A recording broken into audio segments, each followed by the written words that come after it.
They believed they had control from the very beginning, not through loud dominance or obvious manipulation, but through something far more subtle, their ability to withdraw. In their mind, the one who cares less always holds the power. The one who can walk away without hesitation always stays in control. And for a while, that belief seemed true. Every time they created distance, they expected you to close it.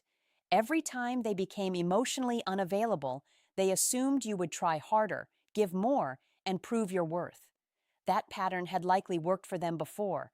It reinforced their pride, strengthened their sense of independence, and allowed them to avoid vulnerability while still keeping connection within reach. But then something changed. You stopped chasing. Not out of anger, not as a tactic, but from a deeper realization. You began to value your self-respect more than the relationship itself. You no longer felt the need to convince someone to stay, to care, or to meet you halfway. Instead of reacting to their distance, you honored it. Instead of fighting for their attention, you redirected that energy back toward yourself. And in that moment, the entire dynamic shifted because what they never expected was that your self-respect would be stronger than their pride. To understand why your self-respect impacted them so deeply, you have to understand how the avoidant mindset operates beneath the surface. Avoidant individuals often take pride in their independence. They see themselves as self-sufficient, emotionally controlled, and unaffected by the needs that seem to drive other people. On the outside, this can look like strength. They don't chase, they don't cling, and they rarely appear vulnerable. But what looks like strength is often a carefully constructed defense. At their core, avoidants are not free from emotional needs. They've simply learned to suppress them. Vulnerability feels unsafe. Dependence feels threatening. And closeness can trigger discomfort rather than security. So instead of engaging deeply, they create distance. Instead of expressing needs, they minimize them. And instead of risking rejection, they maintain control by staying emotionally unavailable. This is where pride comes in. Their identity becomes built around the idea that they need less than others, that being able to walk away easily makes them stronger, that not relying on anyone gives them an advantage. And in many of their past experiences, this belief may have been reinforced. When others chased them, pursued them, or tolerated inconsistency, it confirmed their sense of control. But this kind of pride has a hidden dependency. It only works when someone else is willing to play the opposite role. It relies on someone chasing, someone overgiving, someone accepting less than they deserve. Without that dynamic, the illusion starts to crack, because true strength isn't about avoiding connection, it's about being secure enough to handle it. And that's exactly where your self-respect begins to challenge everything they thought made them powerful. The dynamic didn't change because they suddenly became different. It changed because you did. There comes a moment, quiet but powerful, when you begin to see things clearly. You recognize the pattern, the inconsistency, the distance, the feeling of always giving more than you receive. And instead of trying harder to fix it, you start asking a different question. Why am I accepting this? That question is the beginning of self-respect. You stop chasing, you stop over-explaining, you stop trying to prove your value to someone who only shows up halfway, not out of bitterness but from understanding. You realize that real connection doesn't require you to abandon yourself. So you shift. When they pull away, you don't run after them. When they become unavailable, you don't increase your effort to compensate. You meet their energy with clarity instead of emotion. You give what is given and nothing more. This isn't a strategy. It's not manipulation. It's alignment. Your actions begin to reflect your worth. You start choosing peace over confusion, consistency over potential, dignity over attachment. And without needing to announce it, you remove yourself from a dynamic that required you to shrink in order to stay. That's the turning point, because the moment you stop participating in a one-sided connection, you also stop reinforcing the illusion that their behavior is acceptable. And that's when everything begins to shift in ways they never expected. What unsettles them the most isn't confrontation, it's your silence. They were prepared for emotion, for questions, for reactions, for attempts to fix what felt distant or broken. In their experience, distance usually creates pursuit. When they pull away, the other person leans in. When they become unavailable, the other person tries harder. That pattern is familiar, predictable, and most importantly, controllable. But you didn't follow the script. When they created space, you didn't rush to fill it. When they became distant, you didn't chase clarity or reassurance. Instead, you became still, grounded, focused on yourself. And that response is what truly catches them off guard. Because your silence isn't passive, it's intentional. It communicates something powerful without saying a word, that your sense of self is not dependent on their presence, that you are not driven by the need to hold on to someone who is pulling away, and that you are comfortable letting things unfold without forcing them. To them, this feels unfamiliar. Without your pursuit, their distance no longer feels like control. It feels like separation. Without your effort, their absence becomes more noticeable. The space they created, expecting you to close it, now remains open. And in that space, something shifts. They are no longer managing your reactions. They are left with their own. Your silence removes the feedback they relied on. It interrupts the pattern they understood. And for the first time, instead of feeling powerful in their withdrawal, they begin to feel its weight. What once felt like control to them was never truly independent. It was supported by your response. Their sense of power came from subtle dynamics, your attention, your effort, your willingness to stay engaged even when they pulled away. As long as you continued to invest, they could maintain distance while still feeling secure in your presence. It allowed them to avoid vulnerability without risking real loss. But when you stepped back, that structure began to collapse. Without your attention, their silence no longer holds the same meaning. Without your effort, their inconsistency is no longer balanced. And without your emotional investment, their position in the dynamic starts to feel uncertain. This is where the shift becomes real for them. They may not immediately understand what's happening, but they feel it. The absence of your pursuit creates a gap they didn't expect. The dynamic that once felt predictable is now unfamiliar, and with that unfamiliarity comes discomfort. Because control, in this context, was never about independence. It was about influence, and that influence depended on your participation. Now, without it, they are left facing something they've likely avoided for a long time, the reality of disconnection without reassurance. The distance they once used as a tool begins to feel like actual separation, and in that moment, a difficult realization starts to form.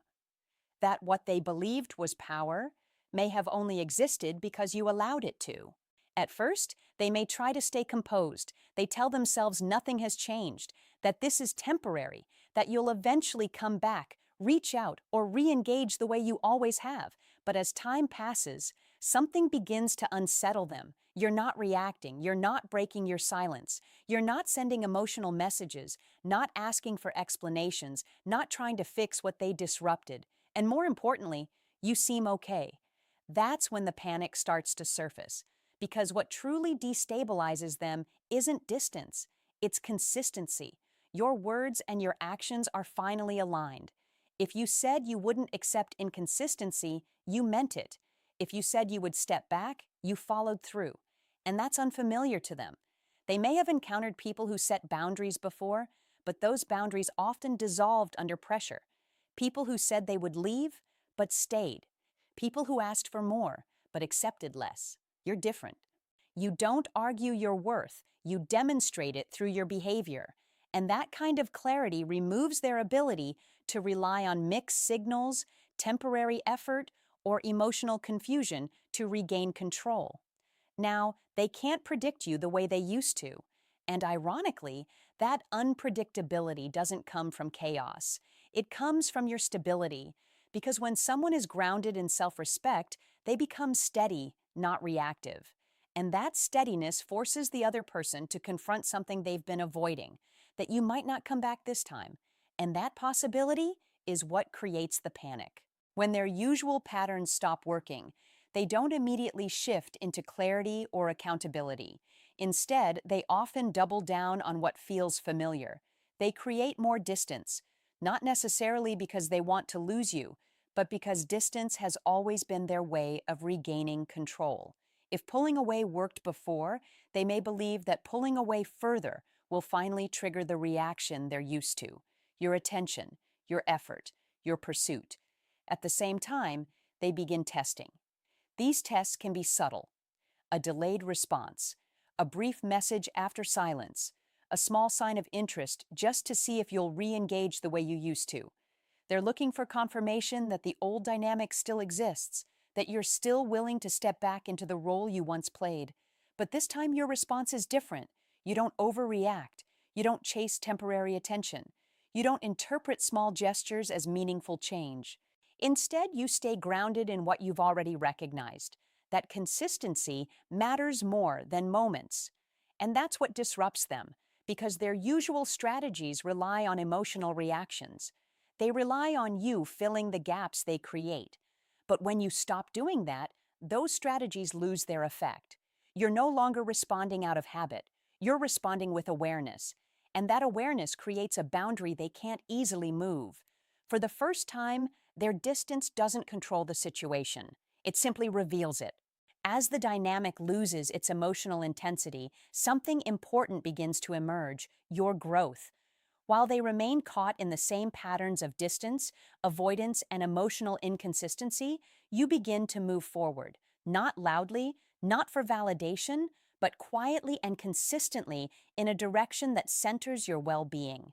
You start rebuilding your focus, your time, your energy, your attention. All of it begins returning to you. You invest in your goals, your habits, your emotional clarity. You begin to understand yourself more deeply, not through confusion or instability, but through reflection and stability. And over time, something shifts internally. You feel lighter, clearer, more grounded in who you are and what you will no longer accept. Meanwhile, on their side, little changes. The same avoidance patterns remain, the same emotional distance, the same discomfort with vulnerability. Even if new situations or people enter their life, the core behavior often stays the same because the root hasn't been addressed. This contrast becomes increasingly noticeable. You are evolving through awareness and intention. They are repeating cycles without resolution. You are learning how to build secure emotional foundations. They are still relying on avoidance as protection. And this difference creates an uncomfortable realization for them, because they once believed emotional distance made them stronger. But now they are witnessing something else entirely: someone becoming stronger through self-respect, not separation. You are not just moving on, you are transforming. And that transformation becomes undeniable evidence that growth requires engagement, not escape. That real strength is not about withdrawing from connection, but about building a healthier relationship with yourself. And in that comparison, everything begins to shift in perspective. At some point, they begin to notice something they didn't expect. You are not just moving on, you are thriving. You are calmer, more grounded, more selective with your energy. You no longer appear emotionally dependent on their presence or approval. Instead, you carry yourself with a quiet confidence that doesn't need validation. And that's where an uncomfortable feeling begins to surface: jealousy, not necessarily because you are with someone else, but because of what you represent now. You embody something they struggle to maintain: emotional stability rooted in self-respect. You are building a life that doesn't revolve around uncertainty, and that contrast becomes difficult for them to ignore. They may observe small things: how you interact with others, how you set boundaries without hesitation, how you no longer overextend yourself to maintain connection. And in those observations, a realization forms. You are not missing them in the way they assumed you would. Instead, you are expanding beyond them, and that expansion highlights what they avoided facing in themselves: the cost of emotional distance and the opportunities lost by choosing pride over connection. The jealousy isn't loud, it's quiet, internal, and often unspoken, but it's there, because seeing you grow without them forces them to confront a difficult truth. You didn't fall apart when they left. You became stronger because you chose yourself. Throughout the relationship, there were moments that didn't feel random, but intentional in a subtle way: the withdrawal, the inconsistency, the emotional distance that appeared just when things started to feel stable. These patterns often weren't conscious strategies, but they functioned like quiet tests, not tests of logic, but tests of tolerance.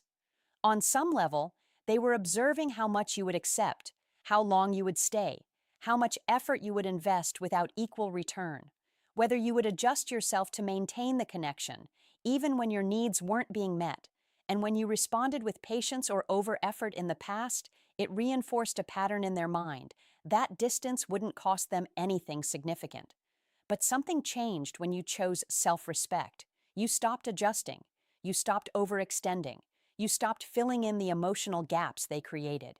And in doing so, you unintentionally failed the old dynamic they were used to, because you refused to lower your standards to maintain access. But in reality, you didn't fail anything meaningful. You passed a far more important test, the one that reveals your self-worth. Because real emotional strength isn't measured by how much you tolerate, but by what you refuse to accept. And when you chose yourself, you made that boundary clear without needing to explain it.